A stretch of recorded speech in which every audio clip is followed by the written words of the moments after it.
നെഹ്റു കോളേജിലെ വിദ്യാർത്ഥികൾക്ക് ഹോസ്റ്റൽ വാർഡന്റെ ഭീഷണി ഇന്നലെ വരെ ഉണ്ടായിരുന്നതുപോലെ ഇനിയും തുടരുമെന്ന ഹോസ്റ്റൽ വാർഡൻ വിദ്യാർത്ഥികളോട് ചാനലുകാരെ വിളിക്കണമെങ്കിൽ വിളിക്കാമെന്നും തങ്ങളുടെ അഹങ്കാരത്തിന് ഒട്ടും കുറവുണ്ടാകില്ലെന്നും ഹോസ്റ്റൽ വാർഡൻ ഭീഷണിയുടെ ദൃശ്യങ്ങൾ പീപ്പിൾ ടിവി പുറത്തുവിടുന്നു.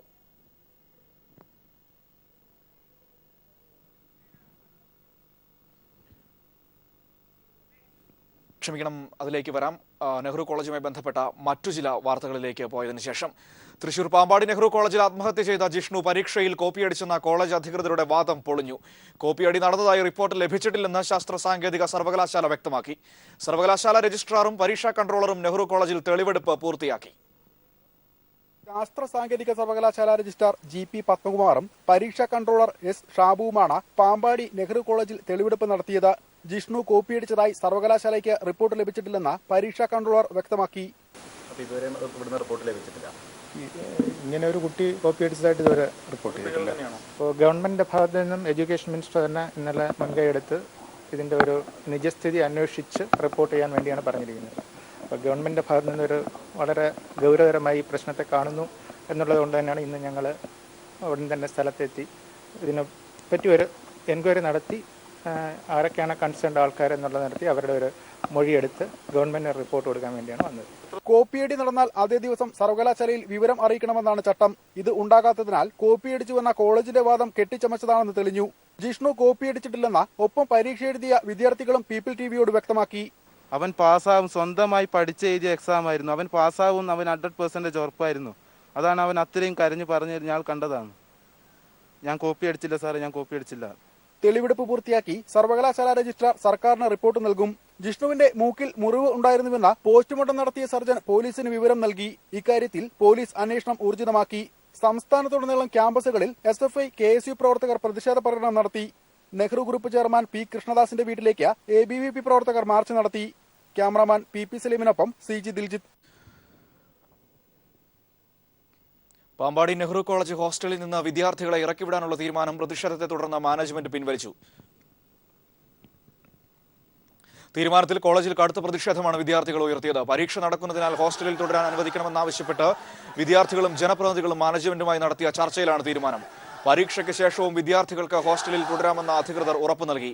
കഴിഞ്ഞ ദിവസം രാത്രിയാണ് പെൺകുട്ടികളടക്കം ഹോസ്റ്റലിൽ നിന്ന് ഒഴിയാൻ കോളേജ് അധികൃതർ ആവശ്യപ്പെട്ടത്. നെഹ്റു കോളേജിലെ വിദ്യാർത്ഥികൾക്ക് ഹോസ്റ്റൽ വാർഡന്റെ ഭീഷണി ഇന്നലെ വരെ ഉണ്ടായിരുന്നതുപോലെ ഇനിയും തുടരുമെന്ന് ഹോസ്റ്റൽ വാർഡൻ വിദ്യാർത്ഥികളോട് ചാനലുകാരെ വിളിക്കണമെങ്കിൽ വിളിക്കാമെന്നും തങ്ങളുടെ അഹങ്കാരത്തിന് ഒട്ടും കുറവുണ്ടാകില്ലെന്നും ഹോസ്റ്റൽ വാർഡൻ ഭീഷണിയുടെ ദൃശ്യങ്ങൾ പീപ്പിൾ ടിവി പുറത്തുവിടുന്നു.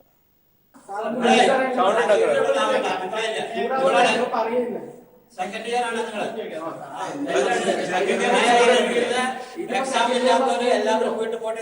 നാളെ ഞങ്ങൾക്ക് എക്സാം ഉണ്ട്. സപ്ലി ഇല്ലാത്തവരൊക്കെ എല്ലാവരും വീട്ടിൽ പോകാനാണ് പറഞ്ഞിരിക്കുന്നത്. എക്സാം ഉള്ളവരാണ് സാർ ഇവിടെ ഇപ്പൊ നാളെ എന്താ സംഭവിക്കുന്നത്? നിങ്ങളെ ഇൻവോൾവ് ആകാതിരിക്കാനും കല്ലേറ് കൊള്ളാതിരിക്കാൻ വേണ്ടിട്ട് പറയുന്നത്.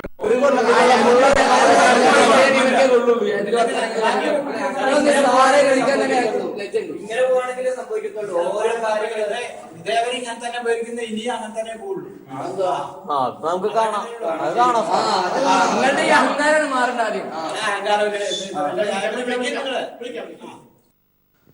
ദിൽജിത്ത് ചേർന്ന് വിവരങ്ങൾ നൽകാനായി. ദിൽജിത്ത്, ചാനലുകാരെ വിളിക്കണമെങ്കിൽ വിളിച്ചോ? ഇന്നലെ വരെ ഇവിടെ എങ്ങനെ പോയിരുന്നോ അങ്ങനെ തന്നെ ഇനിയും പോകൂ എന്നാണ് വാർഡൻ പറയുന്നത്. എത്രമാത്രം അഹങ്കാരം നിറഞ്ഞ വാക്കുകളാണ് അയാൾ കുട്ടികൾക്കെതിരെ അവിടെ പ്രയോഗിക്കുന്നത്? ദിൽജിത്ത്, തീർച്ചയായും മനു, ഇത്തരത്തിൽ മറ്റൊരു സംഭവം ഇന്ന് വൈകിട്ട് ഉണ്ടായിരുന്നു. കോളേജ് ഹോസ്റ്റലിൽ നിന്ന് കുട്ടികളോട് ഇറങ്ങിപ്പോകാൻ, പെൺകുട്ടികളോടടക്കം ഇന്ന് രാത്രി 8 മണിക്കകം ഇറങ്ങിപ്പോകാനുള്ള ഒരു ഇവർ പറഞ്ഞിരുന്നു. ആ ഒരു സംഭവത്തെ തുടർന്ന് വലിയ പ്രതിഷേധവും ഒക്കെ ഉണ്ടായ ശേഷമാണ് വീണ്ടും ഹോസ്റ്റലിൽ കുട്ടികൾക്ക് താമസിക്കാനുള്ള അനുവാദം നൽകുന്നതടക്കമുള്ള കാര്യങ്ങളിലേക്ക് വന്നത്. എന്നാൽ ഇന്ന് വീണ്ടും ഇതുപോലെ ഇത്തരത്തിൽ സമരവുമായി മുമ്പോട്ട് വന്ന വിദ്യാർത്ഥികളെയാണ് ഇത്തരത്തിൽ ഹോസ്റ്റൽ വാർഡൻ വിളിച്ചു വരുത്തി വൈകിട്ട് ആഹാരം നൽകുന്ന സമയം 8 മണിക്കാണ് ഇവർക്ക് ഭക്ഷണം നൽകുന്നത്. ആ സമയത്തിന് മുമ്പായി ഹോസ്റ്റൽ വാർഡൻ ഈ വിദ്യാർത്ഥികളെ, പ്രതിഷേധത്തിൽ പങ്കെടുത്ത വിദ്യാർത്ഥികളെ വിളിച്ചു വരുത്തി ശകാരിക്കുകയാണ് ചെയ്തത്. ഈ ശകാരത്തിനിടെ വീട്ടിൽ പോകുന്നതിനെ പറ്റിയുള്ള കാര്യങ്ങളാണ് അദ്ദേഹം പറയുന്നത്.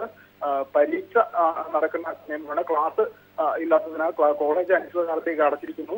അതുകൊണ്ട് തന്നെയാണ് വീട്ടിലേക്ക് പോകാൻ ഹോസ്റ്റലിലുള്ള വിദ്യാർത്ഥികളോട് ആവശ്യപ്പെട്ടത് എന്ന് ഹോസ്റ്റൽ വാർഡൻ പറയുന്നു.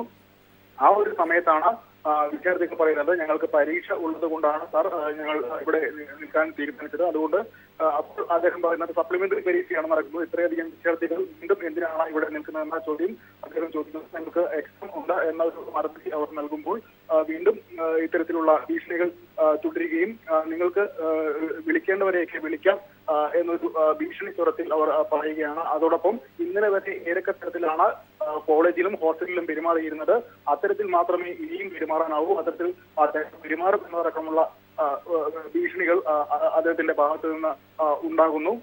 വീണ്ടും ഇത്തരത്തിലുള്ള ഭീഷണികളിലൂടെ കോളേജ് തങ്ങളുടെ നിലപാടിൽ നിന്ന് ഒട്ടും പുറകോട്ടില്ല എന്ന പോകുന്നില്ല. ദിൽജിത്ത് ഒരു നിമിഷം നിൽക്കുക. നമുക്ക് ആ ദൃശ്യങ്ങൾ, ആ വാക്കുകൾ ഒരിക്കൽ കൂടി പ്രേക്ഷകരിലേക്ക് എത്തിച്ച ശേഷം ദിൽജിത്തിലേക്ക് വീണ്ടും വരാം. നമുക്ക് ഒരിക്കൽ കൂടി കാണാം അഹങ്കാരം നിറഞ്ഞ ആ വാക്കുകൾ.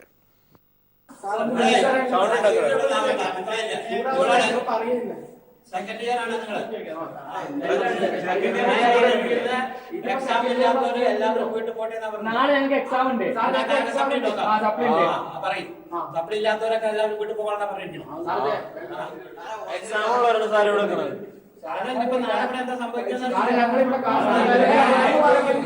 നിങ്ങളെ ഇൻവോൾവ് ആകാതിരിക്കാനും വല്ല കല്ലേറ് കൊള്ളാതിരിക്കാൻ വേണ്ടിട്ടാ പറയുന്നത്.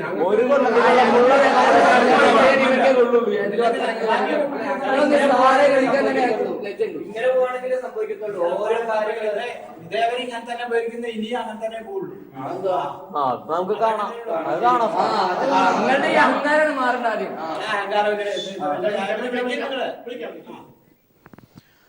ദിൽജിത്ത്, വെറും ഒരു ഹോസ്റ്റൽ വാർഡൻ ഇത്രയും അധികം അഹങ്കാരത്തോടെ സംസാരിക്കണമെങ്കിൽ ആരായിരിക്കണം ഇവനെ പോലെയുള്ളവർക്ക് പിന്നിൽ എന്നുള്ള കാര്യം വ്യക്തമല്ലേ? കൃത്യമായിട്ടും കോളേജ് അധികൃതരുടെ വ്യക്തമായ അറിവോടെ തന്നെ ആയിരിക്കണം ഹോസ്റ്റൽ വാർഡൻ അങ്ങനെ സംസാരിക്കേണ്ടത്. ഇല്ലെങ്കിൽ ഒരിക്കലും ഇത്രയും അധികം പ്രശ്നങ്ങൾ ഉണ്ടായിട്ടും ഒരു ഹോസ്റ്റൽ വാർഡൻ ഒരിക്കലും അങ്ങനെ സംസാരിക്കില്ല. തീർച്ചയായും മനു, നമുക്ക് വിദ്യാർത്ഥികളിൽ നിന്ന് കിട്ടിയ വിവരങ്ങൾ അനുസരിച്ച് ഹോസ്റ്റൽ വാർഡൻ മാത്രമല്ല കോളേജിലെ സെക്യൂരിറ്റി സ്റ്റാഫുകളും മറ്റ് കോളേജിൽ ഗാർഡൻ വർക്കിന് വരുന്നവരും പോലും കുട്ടികളോട് ഇത്തരത്തിലുള്ള പെരുമാറ്റമാണ് നടത്തുന്നത് എന്ന് അറിയാൻ സാധിക്കുന്നു. കോളേജിൽ ദിവസവേതനത്തിന് വരുന്ന ആളുകൾ പോലും കുട്ടികളോട് ഇത്തരത്തിലൊരു മനോഭാവത്തിൽ പെരുമാറുന്നു എന്നതടക്കമുള്ള കാര്യങ്ങൾ മനസ്സിലാക്കുന്നു. ഏറ്റവും നമുക്ക് അക്കാര്യത്തിന് ഏറ്റവും തെളിവായി ചൂണ്ടിക്കാട്ടാൻ സാധിക്കുന്നത് ഇപ്പോഴും ഈ പുറത്തു നിന്ന് പ്രതികരിക്കാൻ തയ്യാറാകുന്ന കുട്ടികൾ തങ്ങളുടെ ഐഡന്റിറ്റി വെളിപ്പെടുത്താൻ ഇപ്പോഴും തയ്യാറാകുന്നില്ല. അല്പസമയം മുമ്പ് നടന്ന നമ്മുടെ ചർച്ചയിൽ പോലും നമ്മൾ ആവശ്യപ്പെട്ടിട്ട് പോലും അദ്ദേഹം മുഖംമൂടി മാറ്റാനോ തങ്ങളുടെ ഐഡന്റിറ്റി വെളിപ്പെടുത്താനോ ഭയപ്പെടുന്നു. കാരണം അത്തരത്തിൽ കോളേജിൽ പഠിക്കുന്ന ഒരു വിദ്യാർത്ഥി തന്റെ മുഖം വ്യക്തമാക്കിക്കൊണ്ട് തന്റെ നിലപാട് വ്യക്തമാക്കിക്കൊണ്ട് മുമ്പോട്ട് വരാനുള്ള ഒരു സ്വാതന്ത്ര്യം പോലും നൽകാത്ത ഒരു കോളേജ്, അത് എത്രമാത്രം ഭീതിജനകമാണ് എന്നതിന്റെ ഏറ്റവും വലിയ ഉദാഹരണമാണ് ഇപ്പോൾ പുറത്തു വന്നിരിക്കുന്ന ഈ വീഡിയോ. ഹോസ്റ്റലിൽ ഈ പകൽ സമയത്ത് തങ്ങൾ പ്രതിഷേധിച്ച വിദ്യാർത്ഥികളോടുള്ള അവരുടെ അമർഷം തീർക്കാനുള്ള ഒരുക്കമായി ഹോസ്റ്റലിനെ പോലും കാണുന്നു. പകൽ പ്രതിഷേധം നടത്തിയാലും നിങ്ങളെല്ലാം തിരിച്ച് ഹോസ്റ്റലിൽ തന്നെ എത്തേണ്ടവരാണ്, അല്ലെങ്കിൽ സമയത്ത് അതിനെല്ലാം പ്രതികാരം ചെയ്യാനുള്ള ഒരിടമായി മാറ്റിയെടുക്കുന്നതിന്റെ ഏറ്റവും വലിയ ഉദാഹരണമാണ് ഇപ്പോൾ ഈ പുറത്തു വന്നിരിക്കുന്ന വീഡിയോയിൽ അവർ പൂർണ്ണമായും ശകാരിക്കുന്നതും അത്തരത്തിൽ അഹങ്കാരത്തോടുകൂടി സംസാരിക്കുന്നതും ഭീഷണിസ്വരത്തിൽ സംസാരിക്കുന്നതും അടക്കമുള്ള കാര്യങ്ങൾ പുറത്തു വന്നതോടുകൂടി കോളേജ് മാനേജ്മെന്റ് അവരുടെ നിലപാടിൽ നിന്ന് ഒട്ടും തന്നെ പിന്നോട്ട് പോയിട്ടില്ല എന്നൊരു കാര്യമാണ് വ്യക്തമാകുന്നത്. ശരി ദിൽജിത്ത്, ഒരു കാര്യം കൂടി, അതായത് ഇന്ന് അവിടെ ഹോസ്റ്റലിൽ നിന്ന് ഒഴിയാൻ പെൺകുട്ടികൾ അടക്കമുള്ളവരോട് പറഞ്ഞിരുന്നു. ഇപ്പോൾ നമ്മൾ കാണിച്ച ദൃശ്യത്തെയും ഇന്ന് കോളേജ് അധികൃതരെടുത്ത നടപടിയെയും ചേർത്ത് വായിക്കേണ്ടത് തന്നെയല്ലേ? ഇന്നലെ വൈകിട്ടോടു കൂടിയാണ് ഇത്തരത്തിൽ കോളേജ് ഹോസ്റ്റലിൽ നിന്ന് വിദ്യാർത്ഥികൾ ഒഴിഞ്ഞു പോകാനുള്ള അറിയിപ്പ് നൽകിയിരുന്നതെങ്കിൽ ഇന്ന് ഉച്ചയോടുകൂടി ഇത്തരത്തിൽ കർശനമായി ഇന്ന് വൈകിട്ട് 8 മണിയോടുകൂടി തന്നെ ഹോസ്റ്റൽ ഒഴിഞ്ഞു നൽകണമെന്നൊരു നിലപാട് ഹോസ്റ്റൽ വാർഡന്മാർ വർക്കുന്നു. അത് പെൺകുട്ടികളുടെ ഹോസ്റ്റലാണെങ്കിലും ആൺകുട്ടികളുടെ ഹോസ്റ്റലാണെങ്കിലും പൂർണ്ണമായും ഒഴിയണം. പ്രത്യേകിച്ച് പെൺകുട്ടികളുടെ ഹോസ്റ്റൽ ഒഴിയുമ്പോൾ രക്ഷിതാക്കൾ നേരിട്ട് എത്തി ബോധ്യപ്പെട്ടിട്ട് വേണം പോകാനെന്നുള്ള ഒരു നടപടിയും ഹോസ്റ്റൽ വാർഡന്മാർ നൽകി. എന്നാൽ കേരളത്തിന്റെ പല ജില്ലകളിലും തെക്ക് വടക്ക് കിടക്കുന്ന പല ജില്ലകളിൽ നിന്നും എത്തിച്ചേർന്നിരിക്കുന്ന വിദ്യാർത്ഥികൾ ഈ ഇത്ര ചുരുങ്ങിയ സമയത്തിനുള്ളിൽ അവർക്ക് വീട്ടിലേക്ക് പോകാനുള്ള ബുദ്ധിമുട്ട് ഉണ്ടായി. അതോടൊപ്പം നാളെ പരീക്ഷയ്ക്ക് ഹാജരാകേണ്ട കുട്ടികൾ മറ്റെവിടേക്ക് പോകുമെന്ന ഒരു അങ്കലാപ്പും അവർക്കുണ്ടായി. ആ ഒരു സന്ദർഭത്തിലാണ് അവർ മാധ്യമങ്ങളെ വിവരം അറിയിക്കുകയും സ്വമേധയാ മറ്റ് വിദ്യാർത്ഥികൾ സഹപാഠികൾക്കൊപ്പം പ്രതിഷേധിക്കുകയും കൊണ്ടുവരികയും ചെയ്തത്. തുടർന്നാണ് പ്രദേശത്തെ ജനപ്രതിനിധികളും അടക്കം നാട്ടുകാരടക്കം രംഗത്ത് വന്ന് സമരം ശക്തമാക്കുകയും കോടതി അധികൃതരുമായി ചർച്ച നടത്തുകയും ചെയ്തത്. ആ ചർച്ചയിൽ ഉണ്ടാക്കിയ ഒരു തീരുമാനം ഈ പരീക്ഷയ്ക്ക് പങ്കെടുക്കാനുള്ള കുട്ടികൾക്ക് താമസിക്കാൻ, പരീക്ഷയ്ക്ക് ശേഷവും ഹോസ്റ്റൽ ഫീസ് അടച്ച കുട്ടികൾക്ക് താമസിക്കാനുള്ള സൗകര്യം ഉണ്ടാവും എന്ന് തന്നെയാണ്. എന്നാൽ ആ ഒരു വിഷയത്തെ ചൊല്ലി തന്നെയാണ് ഇപ്പോൾ നമ്മൾ നമുക്ക് ആ ദൃശ്യങ്ങൾ ഒരിക്കൽ കൂടി കാണാം. ഹോസ്റ്റൽ വാർഡൻ അവിടുത്തെ വിദ്യാർത്ഥികളോട് പെരുമാറുന്ന രീതി നമുക്ക് ഒരിക്കൽ കൂടി പ്രേക്ഷകരിലേക്ക് എത്തിക്കാം.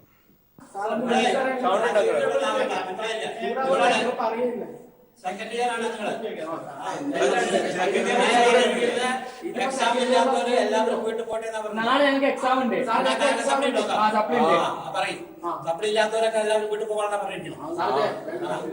എക്സാം ഉള്ളവരാണ് സാർ ഇവിടെ നിൽക്കുന്നത്. ഇപ്പൊ നാളെ ഇവിടെ എന്താ സംഭവിക്കുന്നത്? നിങ്ങളൊക്കെ ഇത് ഇൻവോൾവാകാതിരിക്കാനും കല്ലേറ് കൊള്ളാതിരിക്കാൻ വേണ്ടിട്ടാ പറയുന്നത്.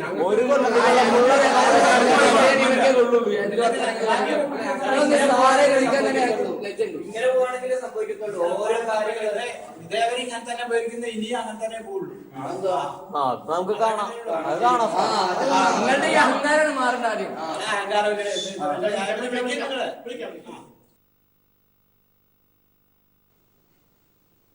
ഒരു കോളേജിൽ ഒരു സാധാ ഹോസ്റ്റൽ വാർഡന്റെ ധാർഷ്ട്യവും അഹങ്കാരവുമാണ് പ്രേക്ഷകരിലേക്ക് ഞങ്ങൾ എത്തിച്ചത്. ഏതായാലും നെഹ്റു കോളേജിൽ നടന്ന സംഭവങ്ങൾ, ബാക്കിയുള്ള സംഭവങ്ങളൊക്കെ ഇതുമായി ചേർത്ത് വായിക്കുമ്പോൾ നമുക്കറിയാൻ പറ്റും എത്രമാത്രം ഭീകരമായിരുന്നു ആ കോളേജിലെ അവസ്ഥയെന്നത്. വരും ദിവസങ്ങളിൽ കൂടുതൽ വാർത്തകൾ ഇതുമായി ബന്ധപ്പെട്ട് എത്തുമെന്ന് തന്നെ പ്രതീക്ഷിക്കാം. തിരികെ വാർത്തകളിലേക്ക്. ജിഷ്ണുവിന്റെ മരണത്തിൽ മനുഷ്യാവകാശ കമ്മീഷൻ കേസെടുത്തു. കോളേജ് അധികൃതരുടെ പീഡനം മൂലമാണ് ജിഷ്ണു ആത്മഹത്യ ചെയ്തതെന്നും കോളേജിൽ ഇടിമുറി പ്രവർത്തിക്കുന്നുണ്ടെന്നും ചൂണ്ടിക്കാട്ടിയുള്ള പരാതിയിലാണ് നടപടി. സംഭവത്തിൽ കോളേജിനോടും സാങ്കേതിക സർവകലാശാലയോടും ജില്ലാ പോലീസ് മേധാവിയോടും കമ്മീഷൻ റിപ്പോർട്ട് ആവശ്യപ്പെട്ടു.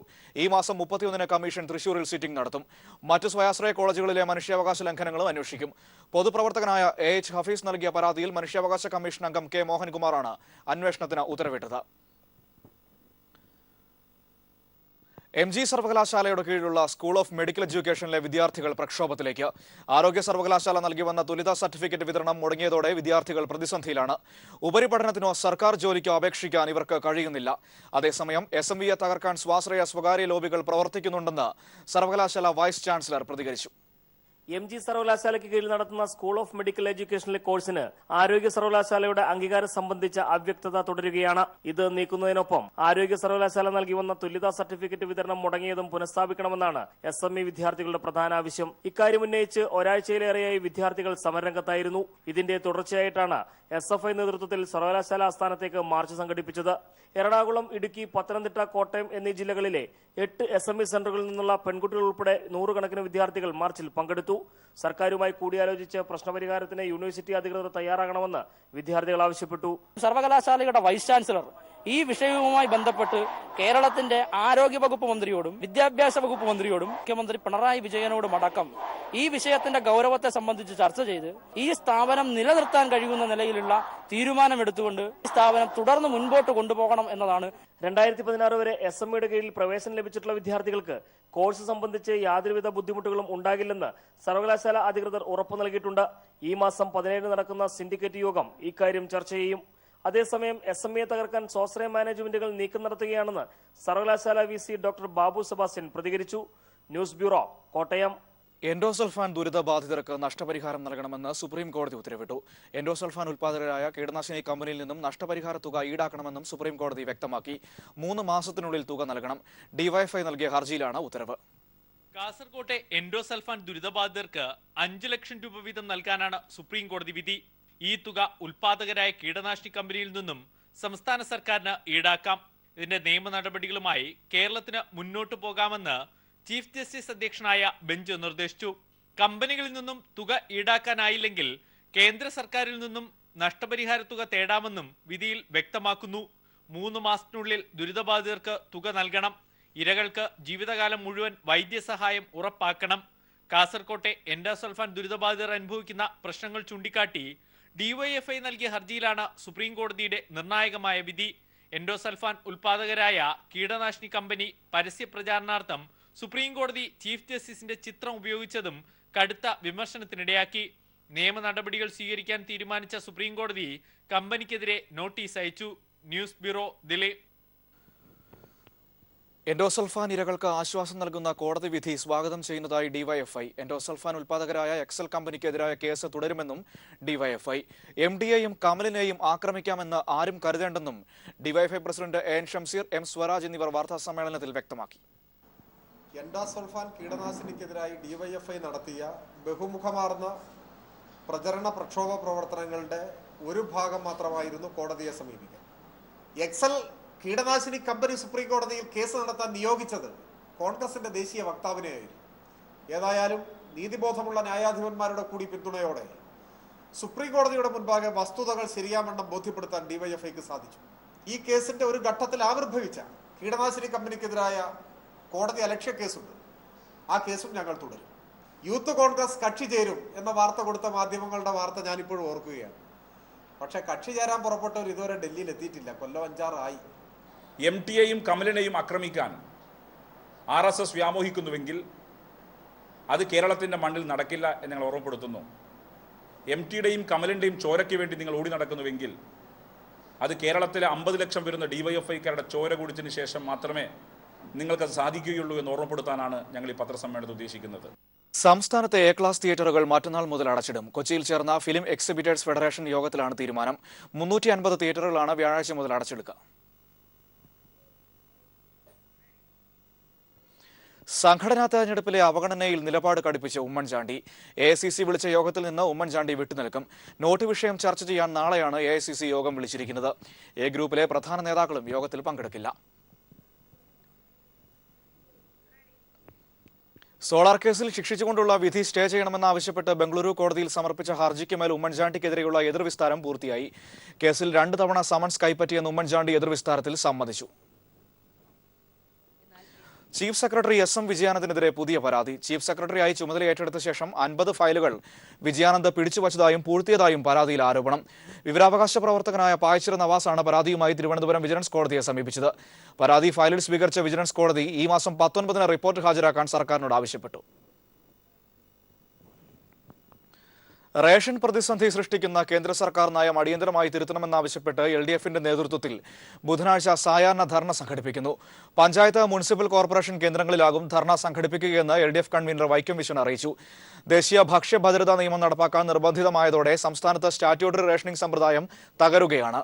കേരളത്തിന് അർഹമായ അരിവിഹിതം നൽകണമെന്നാവശ്യപ്പെട്ട് നടത്തുന്ന സമരത്തിൽ പങ്കാളികളാകാൻ എല്ലാ ബഹുജനങ്ങളോടും വൈക്കം വിശ്വൻ അഭ്യർത്ഥിച്ചു. അതിർത്തിയിൽ കാവൽ നിൽക്കുന്ന ജവാന്മാർക്ക് ലഭിക്കുന്നത് മോശം ഭക്ഷണമെന്ന BSF ജവാന്റെ വെളിപ്പെടുത്തൽ.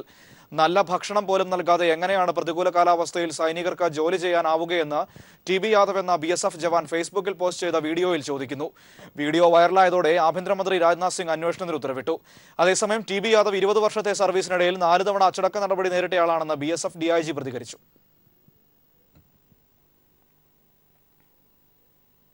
ദുരിതാവസ്ഥ വെളിവാക്കിക്കൊണ്ട് ഫേസ്ബുക്ക് പോസ്റ്റ് ഇട്ടത്. ഉന്നത ഉദ്യോഗസ്ഥരെ അടക്കം വിമർശിക്കുന്ന 4 മിനിറ്റുള്ള വീഡിയോയാണ് യാദവ് പോസ്റ്റ് ചെയ്തത്. പ്രതികൂല കാലാവസ്ഥയിൽ 11 മണിക്കൂറോളം കാവൽ നിൽക്കുന്ന തങ്ങൾക്ക് പ്രഭാത ഭക്ഷണമായി ലഭിക്കുന്നത് ഒരു പൊറോട്ടയും ചായയും മാത്രമാണ്. മഞ്ഞളും ഉപ്പും മാത്രം ചേർത്ത പരിപ്പ് കറിയാണ് ഉച്ചയ്ക്ക് റൊട്ടിക്കൊപ്പം ലഭിക്കുന്നത്. ചില രാത്രികളിൽ ഒഴിഞ്ഞ വയറുമായി ഉറങ്ങാൻ പോകേണ്ടി വരാറുണ്ടെന്നും യാദവ് പറയുന്നു. ऐसी हालात हैं, कई बार तो जवान भूखे पेट भी सोना पड़ता है. मैं सुबह का नाश्ता आपको दिखाऊंगा जो कि एक पराठा मिलता है जिसमें ना कुछ भी नहीं है, ना अचार है, ना सब्जी है, सिर्फ चाय के साथ. दोपहर का खाना मैं आपको दिखाऊंगा कंटिन्यू दाल जो है जिसके अंदर सिर्फ हल्दी और नमक होगा, उसके सिवाय कुछ नहीं होगा. रोटियों की हालात भी दिखाऊंगा. സൈനികന്റെ ഫേസ്ബുക്ക് പോസ്റ്റ് ദേശീയ മാധ്യമങ്ങളിലടക്കം ചർച്ചയായതോടെ കേന്ദ്ര ആഭ്യന്തരമന്ത്രി രാജ്നാഥ് സിംഗ് അന്വേഷണത്തിന് ഉത്തരവിട്ടു. സംഭവത്തിൽ അന്വേഷണം നടത്തി റിപ്പോർട്ട് സമർപ്പിക്കാൻ ആഭ്യന്തര സെക്രട്ടറിയോട് ആവശ്യപ്പെട്ടിട്ടുണ്ടെന്നും കുറ്റക്കാർക്കെതിരെ നടപടിയെടുക്കുമെന്നും രാജ്നാഥ് സിംഗ് അറിയിച്ചു. News desk. അരവിന്ദ് കെജ്രിവാൾ പഞ്ചാബിൽ ആം ആദ്മി പാർട്ടിയുടെ മുഖ്യമന്ത്രി സ്ഥാനാർത്ഥിയാകുമെന്ന് സൂചന. ആം ആദ്മി പാർട്ടിക്ക് വോട്ട് ചെയ്യുന്നവർ കെജ്രിവാളിനാകും വോട്ട് ചെയ്യുക എന്ന ഡൽഹി ഉപമുഖ്യമന്ത്രി മനീഷ് സിസോദിയയുടെ വാക്കുകളാണ് ഈ സൂചന നൽകിയത്. മൊഹാലിയിൽ നടന്ന പൊതുപരിപാടിയിലാണ് സിസോദിയ കെജ്രിവാൾ പഞ്ചാബിൽ മുഖ്യമന്ത്രി സ്ഥാനാർത്ഥിയാകുമെന്ന സൂചന നൽകിയത്. പഞ്ചാബ് നിയമസഭാ തെരഞ്ഞെടുപ്പിൽ AAP വലിയ മുന്നേറ്റം നടത്തുമെന്ന് അഭിപ്രായ സർവേകൾ പ്രവചിച്ചിരുന്നു.